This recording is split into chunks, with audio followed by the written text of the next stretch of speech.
lidar com problemas de amizades na adolescência? É muito frequente as mães chegarem em consultório ou no Instagram e me perguntarem: Renata, o que eu faço com meu filho que não consegue socializar, que não consegue fazer uma amizade, que está sempre brigando com os colegas, ou meu filho é sempre excluído, o meu filho não consegue ser inserido num grupo de amigos, o meu filho nunca é convidado para um aniversário. O que está acontecendo com esse meu filho? Bom, gente, a gente primeiro precisa parar para pensar no que realmente acontece para formar esse padrão de socialização nesses adolescentes. Meu nome é Renata Camargo, sou psicóloga, doutora em adolescência e tenho esse canal aqui para trazer informações para vocês profissionais. Primeiro, começarem a pensar de onde vêm os problemas dos pacientes de vocês, para depois conseguirem estabelecer uma linha de trabalho para vocês conseguirem ajudar de verdade tanto esse adolescente quanto essa família. Então vamos lá. Os adolescentes com problema de socialização. Esse adolescente, ele já foi criança, certo? Quando ele era criança, provavelmente ele era aquela criança que lá na casa dele, ele se relacionava com o pai, com a mãe, com a avó, com a tia, com o primo, enfim. E eram adultos que faziam os desejos dele, que faziam as vontades dele. Ele queria comer batata frita, a mãe ia lá fazer batata frita. Aí ele queria comer, sei lá, um bolo de cenoura, aí a avó de tarde fazia um bolo de cenoura. Por quê? Porque quando eles são crianças, a dinâmica da família é de agradar essa criança, certo? Até aí tudo bem. Quando essa criança cresce e ela vai para a escola e começa a se socializar com outros, ela começa a se socializar com outras crianças também que vêm de outras famílias, correto? Que também tem o seu padrão de funcionamento familiar lá, que também tem os seus desejos cumpridos pela família, que também tem a avó, a tia, a mãe, que fazem o que eles querem, enfim, tá? Quando eles chegam na escola, eles têm que lidar com uma diferença onde as relações atuais não vão cumprir com os desejos deles. Vai ser uma luta onde cada um vai puxar um pouquinho para o seu lado para fazer do seu jeito, certo? Então a coisa mais comum quando chega em escola é as meninas, por exemplo, vão jogar vôlei.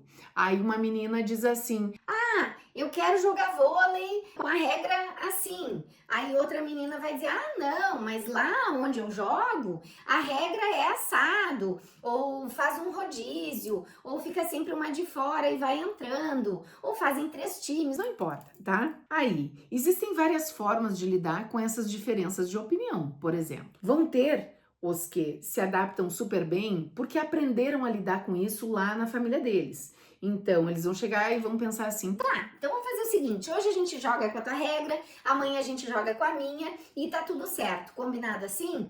Combinado. vão ter outros que vão chegar e vão se adaptar passivamente ao desejo do outro. Ah, tá bem. Então, se tu quer assim, a gente joga assim.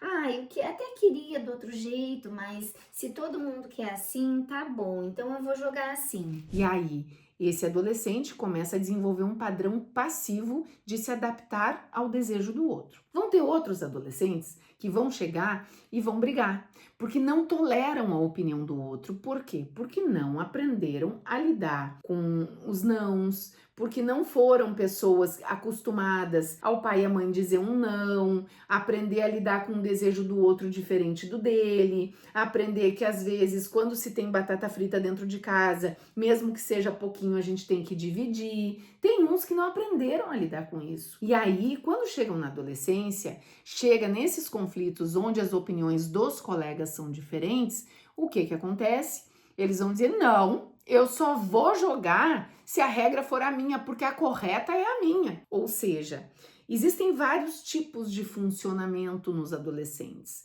Não adianta a gente chegar no consultório, receber um paciente com problema de socialização e de desenvolvimento de amizade, se a gente não conseguir entender qual é o fundo desse problema que esse adolescente está apresentando.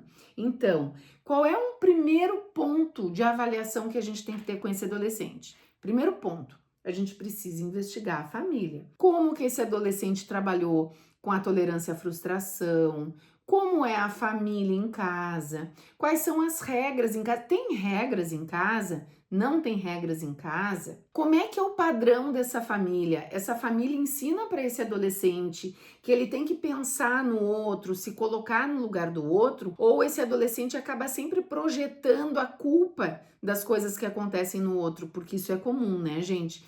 Existem famílias, por exemplo, que a gente recebe no consultório e que tudo que eles falam, a culpa é sempre dos outros, nunca a culpa é do filho deles. E aí a gente tem que parar para pensar que não existe nenhum ser humano da face da Terra que nunca errou. Eles aprendem errando. Eles vão errar, aí a gente corrige, aí eles aprendem, aí eles não aprenderam muito bem, aí eles erram de novo, aí a gente bota de castigo em casa, seja o que for, não no consultório, né? A mãe e o pai botam de castigo, ou tiram um telefone, sei lá. Aí eles vão ver, opa, não, mas tá, não posso fazer assim. E aí eles vão aprendendo com os erros que eles vão tendo na vida e com os ensinamentos que vão vindo da família. Então, uma primeira regra geral é a gente avaliar como a família funciona. E mais, se essa família tem amigos ou se essa família não tem amigos. Eu já tive inúmeras mães que eu recebi em consultório que elas reclamavam que os filhos não tinham amigos. Mas quando eu comecei a investigar a vida da mãe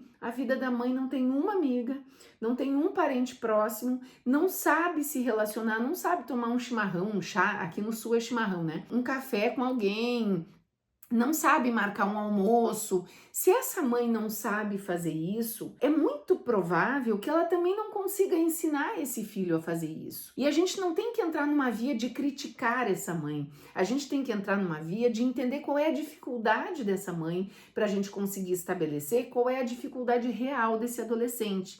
Então, não adianta eu chegar no consultório, pegar um paciente que está me reclamando de problema de socialização e que os amigos não gostam dele e achar que ele é um coitadinho e pensar só em casos de bullying, que basicamente é o que mais acontece em consultórios. Se vocês pegarem relatos de casos, vocês vão ver que é muito comum se falar em bullying. E bullying acontece, é ruim, é grave e a gente tem que estar com o olho sempre bem aberto. Mas a gente também tem que estar com o olho aberto para ver qual é a responsabilidade desse nosso paciente para essas coisas estarem acontecendo com ele. Então, nunca esqueçam que atrás de um problema que pode ser igual para vários adolescentes, a repercussão e a causa pode ser diferente para todos esses adolescentes que a gente está avaliando. Então, eu chamo a atenção para vocês olharem para o paciente de vocês, avaliarem a família, avaliarem o histórico e avaliarem como ele se porta e como ele se relaciona de verdade com as pessoas que estão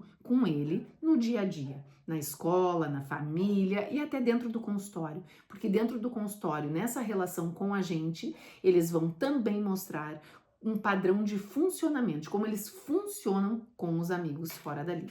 Ok, gente? Então, de novo, meu nome é Renata Camargo, sou psicóloga, psicanalista, doutora em adolescência e tô aqui para ajudar vocês a entenderem os adolescentes de vocês em consultório. Sigam o meu canal, me acompanhem para mais dicas, porque toda semana eu vou postar dicas de tratamento de adolescentes contemporâneos aqui neste canal. Um beijo e até mais.